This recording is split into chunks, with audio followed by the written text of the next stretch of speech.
Shalom warga kerajaan, masih bersama dengan saya Abraham Roy Setiawan di dalam program Kingdom Insight is Gift for You, podcast spesial edisi Natal dari GBI Rock Surabaya. Bagaimana kabar Anda hari ini? Saya percaya Anda selalu dilindungi oleh Tuhan, disertai oleh Tuhan, dan khususnya hari-hari ini ada damai sejahtera Natal yang melimpah di dalam hidup Anda dan keluarga. Senang sekali hari ini kita boleh kembali bersama-sama di dalam program podcast Kingdom Insight dan telah hadir bersama dengan saya pada kesempatan hari ini yaitu Bapak Pendeta Daniel Januar Tanujaya. Beliau adalah Gembala GBI Rock Surabaya. Shalom Pak Daniel. Shalom, apa kabar? Baik. Di Christmas season ini, tiap kali kita masuk ada aura yang berbeda. Betul, amin ya. Selalu ada damai sejahtera, sukacita yang selalu Tuhan limpahkan. Dan lagu-lagu yang khas. Betul, iya. Bau-bau yang khas, gitu. Tapi baunya bau enak. Iya, betul sekali ya. Hari ini kita akan bicara tentang The Nazarene, Koden. Nazarene. Iya, jadi ini adalah tema Natal gereja kita, keluarga kita di Rock seluruh dunia. Rock International Ministry untuk tahun 2022. Nah Pak Daniel, saya sering kali mendengar kalau pada peristiwa Natal ini orang sering kali mengajukan pertanyaan, ya, apa betul Tuhan Yesus itu datang menjelma menjadi manusia? Ini sering kali ditanyakan. Ini kan kebenaran tentang inkarnasi, ya, bukan reinkarnasi loh, ya, tapi inkarnasi, ya. Sebetulnya tidak sulit ya kalau kita mengacu kepada apa yang disampaikan oleh Yohanes ya. Dalam misalkan Yohanes pasal 1 ayat 1 yang paling jelas dikatakan firman, perikopnya berjudul firman yang telah menjadi manusia ya. Lalu kemudian itu saya menyarankan kita membaca dari ayat 1 sampai 18 tapi kan podcast kita punya waktu yang terbatas ya. Jadi saya bacakan ayat 1 dulu ya, lalu nanti kita lompat ke ayat yang ke-14. Dari dua ayat ini sudah memberikan kepada kita gambaran dan sebuah kebenaran yang nyata, yang jelas ya. Dikatakan pada mulanya adalah firman, pada mulanya. Firman itu bersama-sama dengan Allah dan firman itu adalah Allah. Jadi jelas ya kan, ada perkataan in the beginning. Mirip dengan Kejadian pasal 1 ayat 1 ya, in the beginning God ya. Ini in the beginning was the word ya. Jadi pada mulanya adalah firman. Jadi Kristus yang adalah sang firman, the word itu. Dan dia adalah Allah. Firman tadi ayat ini berkata demikian. Dia bersama-sama dengan Allah dan dia adalah Allah.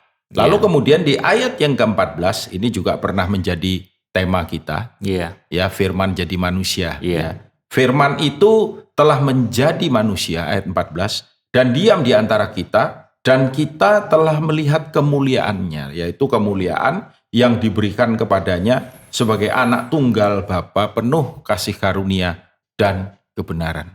Jadi dari dua ayat ini aja udah jelas, gitu. Maksudnya fakta tentang inkarnasi. Ini bukan dongeng, ini bukan legenda, bukan fiksi ini juga bukan fiksi, ya. Ini sesuatu yang real, ini sesuatu yang nyata. Dan tentu saja di ayat-ayat yang lain juga dituliskan tentang kebenaran ini, bahkan dinubuatkan sebelumnya, ya, bahwa dia harus turun, Allah yang menjadi manusia, menjelma menjadi manusia. Nah, kenapa inkarnasi harus ada? Ya, karena tidak akan terjadi yang namanya penebusan kalau tidak ada inkarnasi. Ya kan? Kenapa? Karena keberkenanan Tuhan itu ada di dalam korban yang sempurna. Nah, siapa yang sempurna di seluruh alam semesta ini? Tidak ada. Semua ciptaan ini nggak ada yang sempurna. Apalagi kita yang manusia yang jatuh, mengalami kejatuhan di dalam dosa.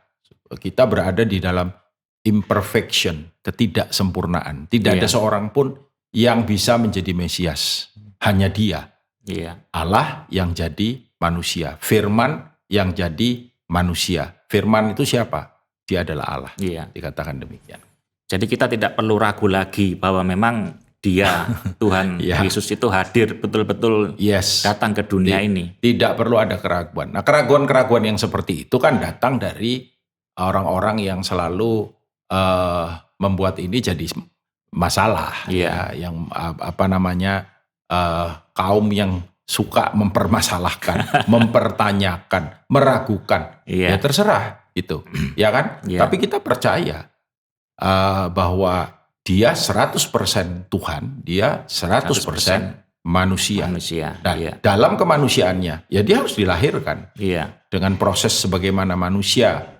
Yang berbeda hanya satu yang jelas, Dia sinless. Dia tanpa dosa. Karena benihnya adalah benih ilahi. Dari Roh Kudus. Jadi peristiwa Natal ini bukan hanya sekedar tradisi ya Pak Daniel. Tidak sama sekali. Tapi ini betul-betul bukan tradisi, bukan juga... Nah itu tadi dongeng atau hanya sekedar legend, tidak. Malah hura-hura tentu bukan seperti itu ya maknanya ya. Tidak. Ini adalah sesuatu yang sangat penting dan yang merubah sejarah miliaran kehidupan manusia. Termasuk Anda dan saya. Amin. Dan tentunya semua warga kerajaan yang sedang menyaksikan hari ini. Pasti. Dan tema kita pada tahun 2022 ini adalah The Nazarene yang diambil dari Matius 2 ayat 23. Saya bacakan, setibanya di sana, ia pun tinggal di sebuah kota yang bernama Nazaret. Hal itu terjadi supaya genaplah firman yang disampaikan oleh nabi-nabi bahwa ia akan disebut orang Nazaret. Betul. Nah, bolehkah Pak Daniel ceritakan sedikit tentang latar belakang kota Nazaret itu seperti apa? Jadi sebenarnya dulu Nazaret ini kan daerah yang tidak terlalu dikenal karena zaman awal-awal bahkan dikatakan jalan akses menuju ke Nazaret itu tidak seperti saat ini. Kalau saat ini ya yang pernah ke Israel pasti mampir ke Nazaret dan bisa diakses dengan mudah. Karena Nazaret itu ada di antara pegunungan dan perbukitan. Jadi tempat itu agak terpencil Jadi seperti bisa dibayangin kayak baskom gitu ya. Nah, dia di bawahnya itu. Orang Surabaya bilang nyelempit Pak Daniel. Nyelempit. Dan ini deso nyelempit dan tidak terlalu accessible dibilang. Enggak terlalu bisa karena di surrounded, dikelilingi oleh itu tadi gunung-gunung, bukit-bukit gitu ya. Ada di situ ada kehidupan, ada agricultural tapi nggak terlalu begitu juga lah. Tapi ada sesuatu yang signifikan. Apakah itu? Yaitu Maria dilahirkan di tempat itu. Di dalam Lukas pasal 1 ayat 26 dan 27 dikatakan dalam bulan yang ke-6 Allah menyuruh malaikat Gabriel pergi ke sebuah kota di Galilea. Bernama Nazaret. Jadi Nazaret itu adanya di utara di Galilea. Lalu kepada seorang perawan yang bertunangan dengan seorang yang bernama Yusuf dari keluarga Daud. Nama perawan itu Maria. Jadi sesuai dengan apa yang Lukas tulis, setidaknya kita bisa mengambil sebuah kesimpulan bahwa kampung ini adalah tempat di mana Maria setidaknya itu ada di situ, bertumbuh di situ. Tadi saya bilang dilahirkan, saya nggak tahu, nggak asumsi, dugaan. Nggak tercatat secara literal gitu tetapi itu home village-nya daripada Mary. Domisilinya begitu. Betul. Jadi Mary ada di sana. Gitu. Nah, yang kedua yang perlu kita mengerti juga adalah reputasinya Nazaret. Ternyata sekalipun ada Maria di situ, tapi Nazaret tidak punya reputasi yang oke. Sebab di dalam Yohanes pasal 1 ayat yang ke-46 ketika Nathanael diberitahu tentang Yesus, dia kemudian nyeletuk gitu. Nyeletuk. Dia berkata, "Mungkinkah sesuatu yang baik datang dari Nazaret?" Ini kan sama seperti labeling yang seringkali kita dengar dari orang misalkan tentang kalau The Nazarene ini kan Yesus sebut orang Nazaret, siapa seperti Pak Roy orang Surabaya. ya kan? Orang mana? Orang Medan, orang Lampung. Oh, orang mana? Orang Bali misalkan. Orang Papua, orang Jayapura. Sebutan itu melekat pada terkait pada daerah di mana kita berasal atau di mana kita berada, ya. Dan ternyata label ini bukan label yang asik gitu, ya. Seperti misalkan Los Angeles atau New York, keren gitu atau atau mana Frankfurt atau ya kan Amsterdam atau mana gitu. Atau seperti Bali misalkan, where you from? I'm from Bali. Orang Bali, ya, ada sesuatu yang punya nilai plus yang melekat pada daerah itu. Nazaret enggak. Adakah sesuatu yang baik keluar dari? Berarti gak sing apik, kasarannya gitu. Kalau orang Surabaya bilang, karena dia nanyanya mungkinkah bahkan kemungkinan aja enggak. Ya. Lalu misalkan juga dalam Yohanes pasal 7 ayat 41. Dikatakan demikian, yang lain berkata, ia ini Mesias. Nah, dipertanyakan, karena apa? Tetapi yang lain lagi berkata, bukan. Ini Mesias, bukan, yang lain bilang. Kenapa? Lalu dibilang begini, Mesias tidak datang dari Galilea. Ingat, Nazaret itu ada di Galilea. Ya, Mesias tidak datang. Bahkan tidak ada kemungkinan di situ. Dari Galilea.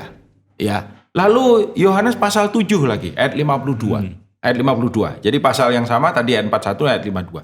Jawab mereka, apakah engkau juga orang Galilea? Selidikilah kitab suci dan engkau akan tahu bahwa tidak ada nabi yang datang dari Galilea. Enggak ada. Kebanyakan mungkin Yudea di selatan. Tidak ada nabi yang datang dari Galilea. Jadi kalau kita ngomong Nazaret ini, kira-kira kesimpulannya dari data dan fakta yang ada. Ya, sekalipun Maria besar di sana. Dan in fact dia dipilih untuk menjadi ibu the money of my Lord.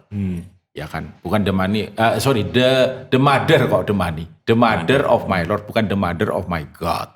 Jadi tuanku. Jadi in fact ya, meskipun demikian, tetap reputasi itu nggak bisa mengangkat begitu jadi ya. Sudah tempatnya terpencil, ya toh. Ya mungkin karena keterpencilannya juga. Dan secara ekonomi juga mungkin tidak terlalu berkembang. Ada pertanian tapi sedikit sekali. Ya, lalu saya coba cek ya, kenapa kok reputasinya nggak bagus? Memang saya nggak mendapatkan gitu. Artinya pernah terjadi apakah di situ yang kemudian itu akhirnya menimbulkan calakat itu ya? Ya, tapi kalau menurut saya ya asumsi paling bagus adalah memang tempat itu nggak ada apa-apanya gitu. Seperti cuman ya kota persinggahan aja lah. Nggak ada sesuatu yang nggak ada efeknya. Gitu. Kira-kira begitu. Tapi uniknya justru dari Nazaret itu lahir Yesus sang juru selamat yang kita sembah. Nah, makanya jadi kalau kita lihat di sini adalah buat saya sih yang amazed itu adalah kenapa kok dia memilih tempat itu ya? Memilih Nazaret dan melekatkan namanya pada tempat itu. Ya kan? Jadi ini kan on purpose ya dilakukan karena Tuhan tuh nggak pernah main-main. Gitu. Artinya bisa bayangin ya, kalau ada conversation kayak begini di surga ya, bapak misalnya nanya sama Bang Putra, nanti kamu pengennya disebut apa atau di mana atau ini imajiner ya. Yang mana ayatnya nggak ada, memang nggak ada, ini imajiner. Saya bayangkan aja. Lalu seperti Yesus bilang di Nazaret aja, bapak. Ya nggak salah lu gitu, ya kan. Jadi kalau kayak kita ini kan misalkan sebelum lahir ditanya, kita ini kan nggak bisa milih kelahiran. Kita ada di keluarga mana, kita jadi suku apa, kita dilahirkan di kota mana, kita dibesarin di mana, bahkan sekolah di mana, bahkan nanti menikah dengan siapa. Kan kita ini nggak tahu. Menikah mungkin pilihan lah ya. Tapi kayak kelahiran, keluarga, suku, orang tua, model kita ini, ya keberadaan kita ini, model kita ini, kan kita nggak bisa milih kan, gitu loh.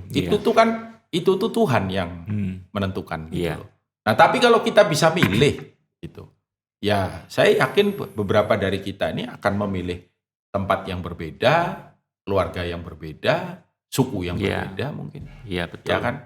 Nah, on purpose Tuhan Yesus memilih Nazaret. Yang kita tahu bahwa reputasinya nggak oke. Gitu. Reputasinya nggak bagus. Ya jadi, nah tetapi karena apa yang dia lakukan, ini yang menurut saya jauh lebih penting. Gitu. Reputasinya Nazaret berubah. Ya, bahkan dia tidak malu disebut orang Nazaret. Dia nggak malu. Gitu. Dia melakukan itu, dia pilih itu. Nah kalau begitu maknanya apa Pak Daniel? Tema The Nazarene ini kepada kita ya. Dengan segala macam reputasi, kemudian Yesus Sang Juru Selamat lahir dari situ. Jadi saya yakin ya, apa yang Tuhan lakukan buat Nazaret dalam tanda kutip keberadaannya itu kan merubah segala sesuatu. Anggap Nazaret itu kayak kita, kehidupan kita. Si Roy yang lama, si Daniel yang lama, siapa lagi, si Joni, si siapa, si apa. Tapi waktu Yesus ada dalam hidup, waktu dia lahir di dalam diri. Ketika kita bertobat, menerima dia sebagai Tuhan dan Juru Selamat, maka kemudian kehidupan kita diubahkan. Nah, buat saya secara pribadi dan juga ini yang jadi pesan ya untuk warga kerajaan, bahwa ingatlah kita ini siapa. Maka itu akan membawa kita untuk kita selalu bisa menjaga kerendahan hati kita. Kerendahan hati kita. Lalu teladan daripada Tuhan yang kedua, kerelaan untuk berkorban.